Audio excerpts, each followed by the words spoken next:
Somebody sent me a little thing through the emails, like we all get. This was a little video. It was about visualizing a perfect world, which there seem to be a lot of those going around. A lot of people want us to visualize a more perfect world than the one we're living in. And the hope is by sending out these artistically done videos, it will inspire us to do so. And it was, as they go, it wasn't bad. But there was a certain point in it when it was trying to express to us in this little video how we should relate to the world. And it kept saying, love the trees and life will love you back. Love the animals and life will love you back. Love the sunset and life will love you back. And I was thinking, they're working so hard just to avoid the word God is what they're really doing here. I mean, the obvious word for what they're trying to say is the word God, but they don't want to commit themselves to that, so they're trying to find a less something or another word. But I'm looking at all of that, and I'm thinking to myself, life doesn't particularly love me. As far as I can tell, life doesn't really care at all about me. What concept are we talking about? The fact that we live and breathe, and that somebody's really happy that you're living and breathing, or that breath itself is glad that you're breathing? I mean, it gets very obscure when you start thinking about it. And there is this strong tendency in a great deal of so-called spiritual teaching, especially teaching that's about manifesting and becoming strong in yourself and gaining mastery over your destiny. And the whole concept is they all want to make it work without our ever having to acknowledge a greater power than ourselves. Or if we acknowledge it, we only acknowledge it in the sense that I can be part of that. That's me. I can do this. I was reminded in this of an incident that happened it was now 20 years ago, when I was working for a brief time as a trainer in a local company. It was a very difficult assignment for me because I'm really, I can translate into pretty much any language, but I go into a corporate setting where you're not allowed at all to be religious. And it was just a little dicey. I gave leadership classes, and I managed to pull them off with words like energy and universal awareness and so on. But I was really a fish out of water. And then the earthquake happened here in 1989, when the Bay Bridge broke and the freeway smashed. And one of the wife of one of the employees of that company was killed in the freeway smashing. And so it sent this wave of tremendous insecurity through that whole company, because this was a very typical Silicon Valley company. The best and the brightest working together. It was a very successful company, and everybody is at the top of their game, and they're all just moving through life and making everything happen. And all of a sudden, the freeway collapses, and a very important reality has just shifted. So the woman who was my contact there called me, and she asked me if I could create some kind of a program that would help calm the waters there. And my first impulse was, yes, of course I can, because I know that I could. But then after I thought about it for a minute or so, and I said, but how can I do that if I don't talk about God? She said, well, people just need to have faith in something. Tell them to have faith in themselves. I said, honey, do you think anyone in your company can stop a freeway from collapsing? Do you think they're in charge of earthquakes? It works to a certain point when you're cleaning your house or applying for a job. But there's a certain point at which all of us find that there is a power much bigger than ourselves, a force in this world that we cannot influence merely by hoping that we can. And I think everybody realizes this, and this is why we have such bravado about our ability to do things, or there's this undercurrent of deep insecurity. Where did we come from? Where are we going? And how are we going to get there? And our culture as a whole, because we have systematically and gradually moved away from the idea of God, because it has been presented to us in the context of organized religion, and there has been a rebellion against having reality defined for us in dogmatic ways, or having us have to believe that we need an external affiliation in order to make spiritual progress. In other words, there's just a huge change going on now. But what we need to be conscious of is that there are certain divine realities, certain cosmic laws, that no amount of affirmation on our part is ever really going to change them. And the primary one is that we did not create ourselves and we are not in charge of this creation, that there is a power much greater than the human ego. Yes, the individual connects to that power, connects deeply to that power. It's not as if God is something totally away from us and doesn't love us and just wants to judge us and wants to make us do things. All of those ideas are from the past and we're rejecting them, and we're coming up trying to balance it by talking about our own energy and our own capacity to make things happen and the power of the mind to manifest and all of these things which are very true. But sooner or later, it all has to come back together. It has to come back together with this understanding that we have to put ourselves in right relationship to creation as it really is. These great masters, Christ, Yogananda, Buddha, others, they come time and time again and live in human bodies, and they express to us through the example of their lives and through the power of their teaching, they give us the truth about this, and they're deeply devoted. You know, Yogananda, when you read his autobiography of a yogi, there's so many levels on which that book is fascinating. One of which is, of course, it's not really the story of his life. As Swami Kriyananda puts it, you sort of read autobiography of a yogi, and you think just about anybody, you know, could just wander over to India and stumble into the company of all these great saints, because Yogananda deeply underplayed his own spiritual consciousness, and it's really been for those who are Yogananda's disciples, like Kriyananda, to really talk about who Yogananda was. But the example that Yogananda sets in his autobiography, all the more remarkable when we realize that he himself was an avatar, is the one of the devotee. This humble, deep, profound respect for those who have wisdom, and this deep desire to draw on that wisdom with an open heart. Especially the great souls that he meets. His own guru, Sri Yukteswar, he just talks about how even though it was difficult, you know, he subjected himself to Sri Yukteswar's discipline. He allowed Sri Yukteswar to discipline him. In the autobiography it says, prior to the discipline of the guru being imposed, life is guided by whims and fancies. You know, there's a lot of voices which speak within us, and not all of them are wise. It is the first step toward receiving superconscious intuition, to begin to pay attention to what the inner voice is saying at all.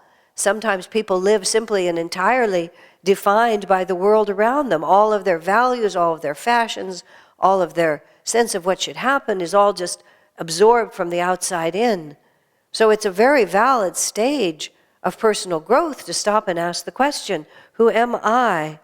What do I really feel that I really need to do to listen for the first time inwardly? But the problem is, there are many different voices inside of us, and not all of them are wise. And it's not always easy for the individual alone to determine among those many different impulses, which impulses are going to take us upward towards spirit, and which are just side issues that'll take us in circles. And at the end of these long circles, we won't really have transformed our consciousness. I'm not talking so much even about what we do externally as the effort to transform our consciousness.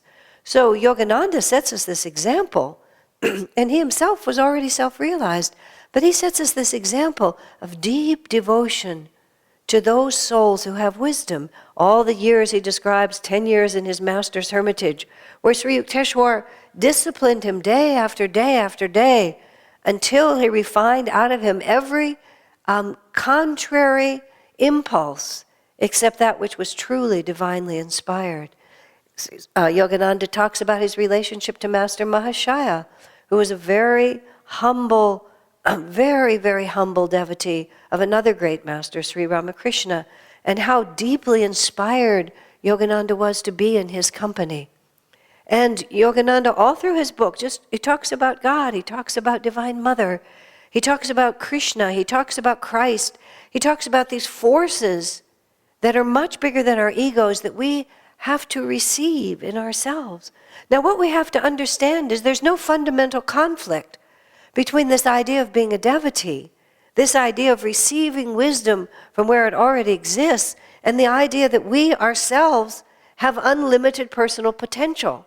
In fact, that's how we achieve that unlimited personal potential, is by getting rid of the personal, actually. by overcoming this limited identification with this body and its little desires and all of its little thought forms. That's what keeps us out of this divine reality. And this is where Jesus says in the Bible, "Be ye therefore perfect as your Father in heaven is perfect." And he describes what would be ordinary goodness. You love the people who love you. You act like the priests. You imitate these authorities in the church. You're an ordinary good person. But Jesus says that's not enough. Where is the freedom in that? Merely to take our values at the lowest common denominator all around us. Swamiji years ago, and he pointed out it was very important, the importance of having spiritual company, of satsang, of being with a group of other devotees.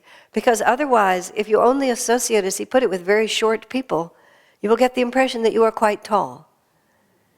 So it's one of the reasons that it's vital to respect and appreciate the saints, the masters, and even the concept of God, is otherwise we'll simply aim too low. We'll become a little bit nicer than the average. We'll be a little more generous than some of the people you know. We'll be a little more calm than the hysterical people around us. And then we'll start sort of resting on our laurels and thinking we've really accomplished something. But the difficulty is, and the name of the the reading for today was the question, how high should we aspire? Well, it's a very good question. How high should we aspire? It's not something you can decide from where you're standing, necessarily. The question is, each time we take a step toward a more spiritual way of living, do we see another step beyond that one? When I first came to Ananda in 1971, I didn't really necessarily know that I would never leave, that I was sort of committing myself to something that would turn out to be a lifetime. I didn't think it wouldn't, but I didn't necessarily know that it would. Even though I was quite young, I'd already run through quite a few options in my life that had looked promising, but in fact, when I got more engaged in them, they simply proved to be too small for what I was looking for. And when I came to Ananda, I couldn't see the boundaries of it, because you need a more expanded consciousness to see the boundaries of something that's bigger than you are. But I knew that there was enough space in front of me for me to move forward and try to expand into that space. And what has happened, from direct experience, not from anybody's dogma, is that the deeper and deeper I get into the concept of self-realization, the idea that our consciousness is designed to be infinite, that there is no limit, that any degree of suffering that we have is unnecessary, that bliss is our true nature. And I sort of say, every time I move forward on this path, the horizon just expanded out in front of me. I grew up in El Paso, Texas, and whenever we had to go anywhere from Texas, from that city, you had to go miles and miles, hours and hours over this flat, sandy deserts. There'd be this just expanse of sandy desert and this 2-lane road down the middle of it, and you just drive. My father would just drive and drive and drive. And there were those marvelous mirages that you see out, where the road always looked wet right ahead of us. And I just would spend the longest time just looking out the window, trying to think if this time we could catch up to the wet pavement.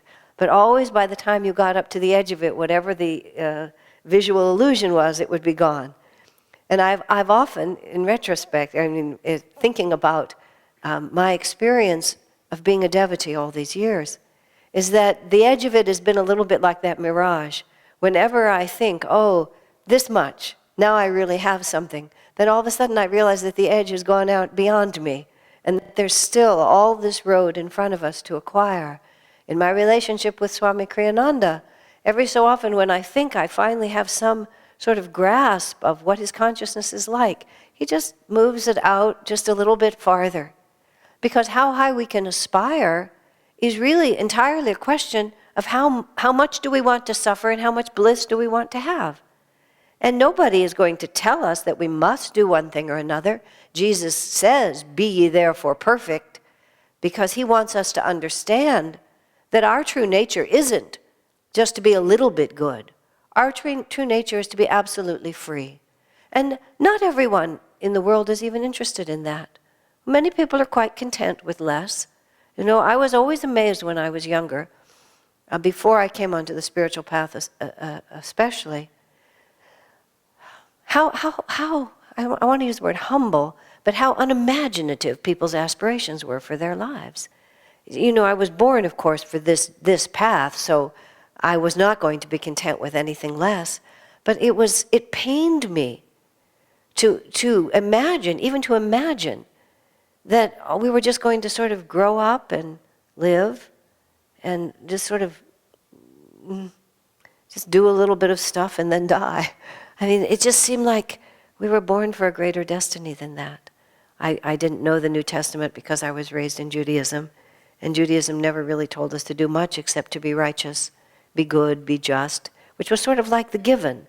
It was a little bit like what he says here. Well, even the Pharisees do that. Okay, so I'll be a good person, because some people aren't good people. But what about this unbearable sense of inner confinement? What about this terrifying feeling of having no direction, of having there be no purpose in life? This sense of solitude that no matter how many friends we have, we can't break out of. And I gradually realized that most people weren't experiencing that. I remember asking Swamiji once, how do people live? He said, well, Asha, by the time they want more, God opens a door for them. And until people want more, no doors are opened. And people just go and they get their college degrees and they do what they want, and it's perfectly fine. It's their life, it's their karma, it's just exactly what they should do. But some of us feel called to a different destiny. And that destiny is somehow planted deep in our consciousness, that there is a possibility in life that we cannot turn our backs on. And Jesus speaks to it so directly. Be ye therefore perfect, even as your Father in heaven is perfect. Swamiji writes in other places that in many translations of the Bible, that statement is just toned way down. Be good like your Father in heaven is good. But Jesus was hinting, because he couldn't speak explicitly, about self-realization, about perfect divine union, perfect transcendence. He only speaks of it a little in the Bible, and it's mostly veiled. And he spoke more directly to his closest disciples, but at the time he lived, he couldn't be that explicit. He was moving people from an attitude of God as this fierce judge to be terrified of, to an attitude of God at least to being a loving father. If you ask your father for a loaf of bread, will he give you a stone? Jesus was trying to explain that this relationship with God is an intimate one of love. And this is what it is, coming back to where I started, that we really need individually and as a society. This is the attitude that we need to start bringing forth. Yogananda brought it forth as the Divine Mother. Swamiji said recently in a talk I was hearing, he said, I've long thought about traveling around the country and talking to everyone in America about the Divine Mother. There's a certain predisposition to like that, but it's based primarily upon a kind of feminism. Oh yes, now the women are going to get their turn, and we're going to get rid of this male chauvinist kind of God, and now we'll talk about she with this tremendous effort. We used to sing one of Yogananda's chants, and the way Yogananda wrote it is, he knows whom you let know. And when a group of women were singing that together, we used to sing, she knows whom you let know. And Swami happened to walk by and hear us sing it that day once. He said, don't do that. He said, what you're doing is every time you say that word she, you're affirming your own gender identity. He said, and that's the last thing that you want. He said, this impersonal, he is an impersonal concept. It's not really talking about men or women. He is the impersonal. And when we think of ourselves, we should think of ourselves impersonally. I am neither he nor she. I am simply one with the infinite. But what we need with this idea of Divine Mother, because what Divine Mother represents is the idea of an intimate, personal relationship with God. If you have a relationship with your own mother, you don't sort of go to family camp to find out, how children relate to mothers. You don't have to read all these books. We just start from the time that we're infants. And there's a mother, and the mother is taking care of us. And we're tiny little children, and we cling to the mother. We nurse at the mother's breast. We hide in the mother's skirts. We long to have the mother's comfort. Whether we were physically raised in a loving home or not, that's the instinctive desire of the heart, and it doesn't have to be taught to us. And we don't need any dogmas or rules or churches or institutions to really talk to us about what it is to have an intimate inner relationship with a mother. And that's where we need to go with this idea of God, instead of working so hard to take that word out of our vocabulary. What I was saying is we have to take that word back. We have to not let false ideas and wrong definitions of what the divine force is cause us to reject the divine force. We are small beings in this great cosmos, as long as we're identified with our egos. As soon as we can identify ourselves with that infinite power which is all around us, then we begin to expand. Then we begin to escape from this small and limited reality. But there's a way to achieve that. And Yogananda writes in his autobiography, why does he write so strongly about finding saints and finding masters and dedicating himself to learning from them and disciplining himself to Sri Yukteswar? He didn't even need to do it. But that whole book is about discipleship. The first sentence is about discipleship. It's about putting ourselves in right relationship to the truth. Because only when we're in right relationship to that truth will anything that we really desire come to us. And this is the time and this is the place to do it. This society right now, I know everybody's trying to say, well, the banks are getting it back together and the housing market's going to recover and all of this, but I don't know. Yogananda promised us that we would face a great many trials and difficulties. Many, many prophecies talk about 2012 or who knows what. But common sense tells us that this culture is way out of balance. And this worship of self and ego and sensuality and the body and me first and all of this, you can't just thumb your nose at karmic law and just expect to get away with it forever. Prices, nothing goes up without ever coming down. It just does. Civilizations rise and fall. Real estate prices go up and then come down. People get rich and then they lose their money. Everything in this world is dual. And this society has sort of had this incredible run-up of enormous wealth and prosperity, but we haven't always used that as the best way that we could. But more than society as a whole, it's about us individually. What are we doing with our energy? Where is our consciousness? Are we opening ourselves to the vast flow of goodness, to the Divine Mother's loving presence? Are we being her children? Or are we just moving through this world thinking about what I can get for myself? And how am I going to get it? And how am I going to do this? And how am I going to do that? Swamiji writes in The Way of Ananda Sangha, everything in this world is bound together in a web of mutual service. I think that's so dear. Just that simple question, not what can I get, but what can I give? Not what do I want, but how can I serve? Not how can I be recognized and do what I dream of doing, but how can I look around me and serve this world? Instruments of Divine Mother, the perfection of God that Jesus is promising us is an awareness of the divine presence within us, and then what else can we express? You see, it reaches a point where it's not an affirmation. It's just simply how we perceive the world. So often with Swamiji over the years, I have thought that some consciousness that he expressed was the fact that he was disciplining himself to have the right attitude. When I commented once that he'd never, in all the years I've known him, referred to my age, even though I had been quite young and quite inexperienced, his response to me was, I never noticed. He said, I never see how old people are. He said, not even children. He said, the body is so temporary. He said, the soul is ageless. You look into the eyes and you're looking at eternity, whether you're looking at a baby or an old man. And I thought to myself, I try to behave like that, but he simply sees the world that way. How do we become like that? Moment by moment, step by step. It's not like it happens all of a sudden. It's the cumulated result of every moment of action that we have. And above all, be ye therefore perfect. Recognize within us this God presence within and strive to live not so much by the little self, but by that infinite self. And then all that we're seeking will be ours.